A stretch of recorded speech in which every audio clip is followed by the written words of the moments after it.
All right, continuing on with level 1, number 15. We have an isosceles triangle. We learned in the background video that an isosceles triangle has base angles congruent. So these two are congruent here.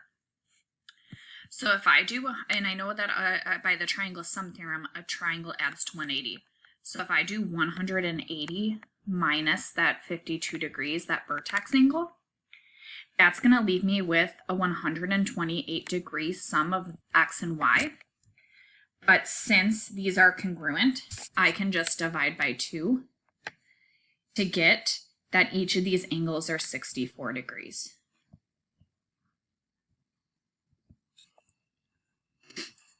So number 16 is similar to number 15. I'm first going to start here. If I do 180 minus 70, I'm left with 110. But since this is isosceles, the base angles are congruent. So 110 divided by 2 leaves me with each of these being 55 degrees. And let me write that down. So I have 180 minus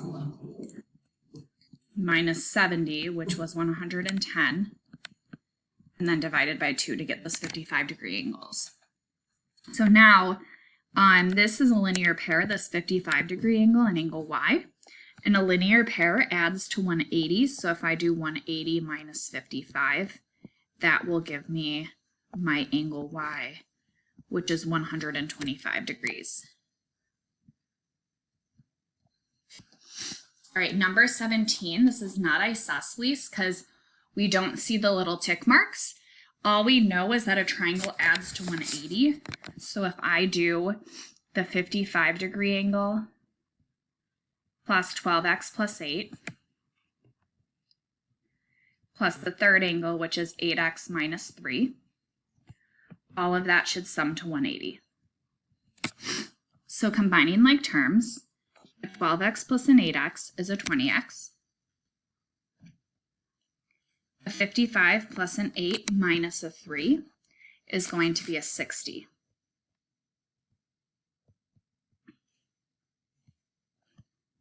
Subtracting that 60 over,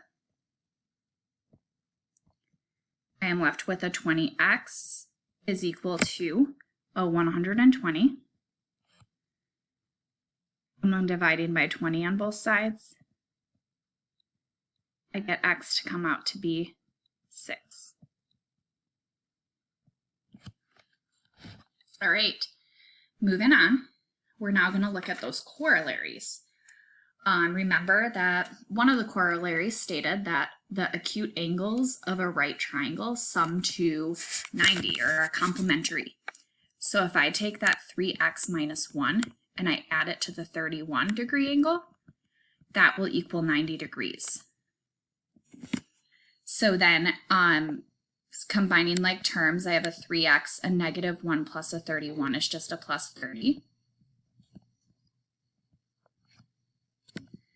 And now I'm going to subtract 30 from both sides to get 3x is equal to 60. And then I'm going to divide by 3 on both sides to get x to come out to be 20.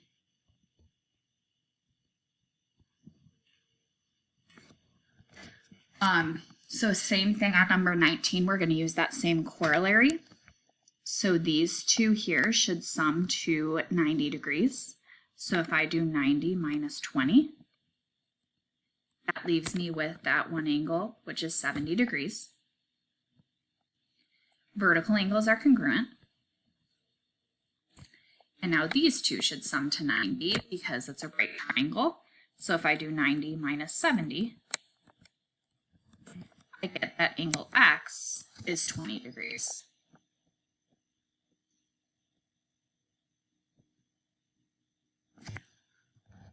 Okay, moving on. Number 20 is the exterior angles theorem, which states that the exterior angle is equal to the sum of the remote two interior angles. So then from here, I'm going to subtract 42 from both sides to be left with A is 36.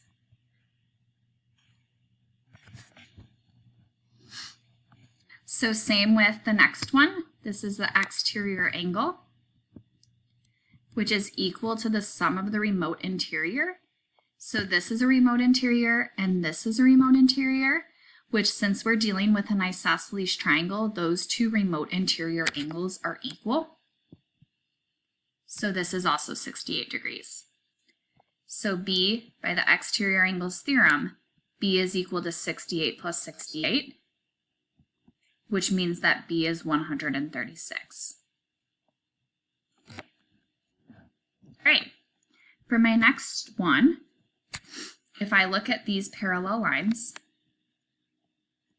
cut by this transversal, this angle and this angle here are alternate interior angles.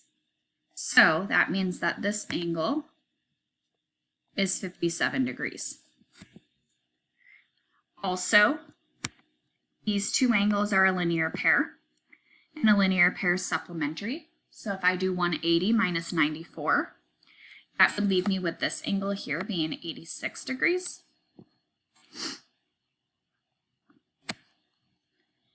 And then G is an exterior angle on this triangle that I'm highlighting in pink.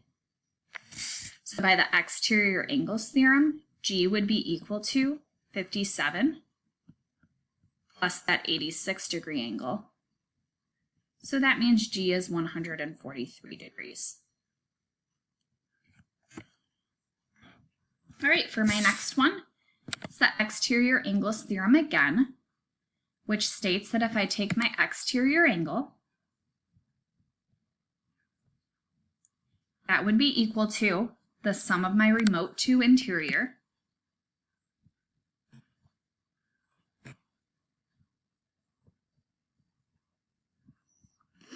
combining like terms. I would get on my right side a 9x minus a 5. All right, so subtracting this 9x over, I wind up with an x minus a 20 is equal to a negative 5. I am now going to add this 20 over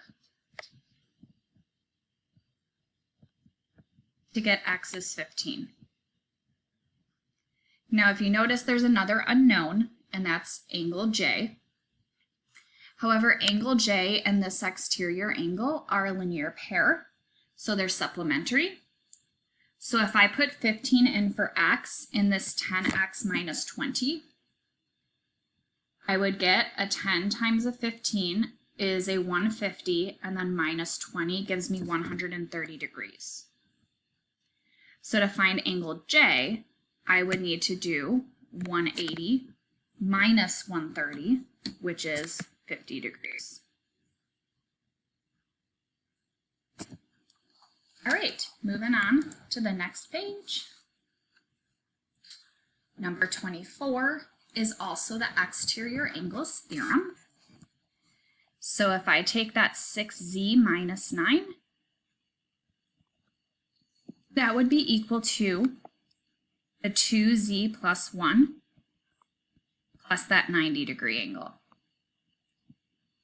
So I really have a 6z minus 9 is equal to a 2z plus 91. Subtracting that 2z from both sides, I wind up with a 4z minus 9 is equal to 91. I'm now going to add 9 to both sides to get 4z is equal to a 100.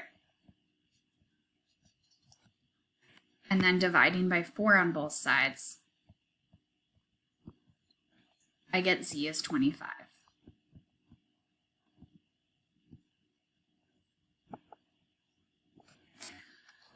So number 25, there's quite a bit going on, and you can start from anywhere. For example, I could start all the way to the right side. vertical angles are congruent. So angle 2 would be a 90-degree angle. If angle 2 is a 90-degree angle, then this triangle here is a right triangle. And that means the two acute angles add to 90 according to that corollary. So that means angle 1 is 45 degrees.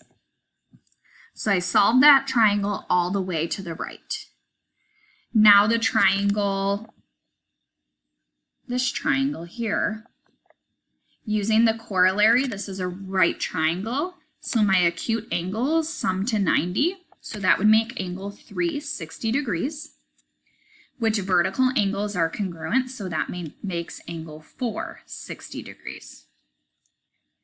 So now looking at this triangle here, the triangle sums to 180 by the triangle sum theorem. So if I do 180 minus 43 minus 60, I get angle 5 to be 77 degrees.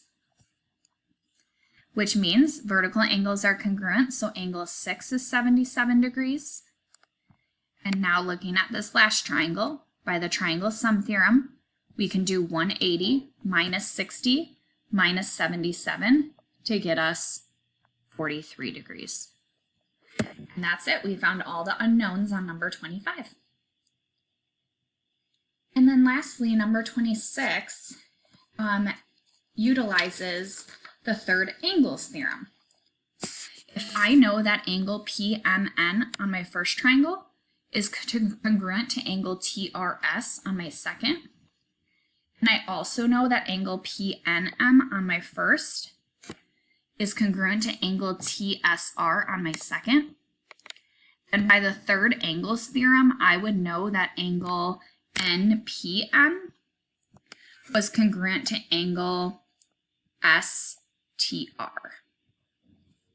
So what that means is I can set these two equal to each other.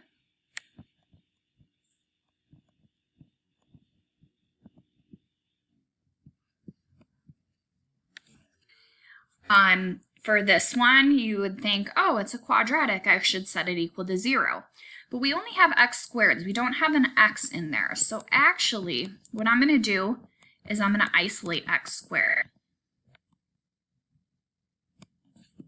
So subtracting a 4x squared over, I get a negative 2x squared is equal to a negative 32. And dividing by negative 2 on both sides, I get x squared is equal to a positive 16. And then taking the square root of both sides, I get x is equal to plus or minus 4. Now, if I put positive or negative 4 back into these angles, they actually come out to be positive angles. So positive 4 and negative 4 both works in this situation, and you do need both for your answer at the very end. All right, that brings us to the end of level 1.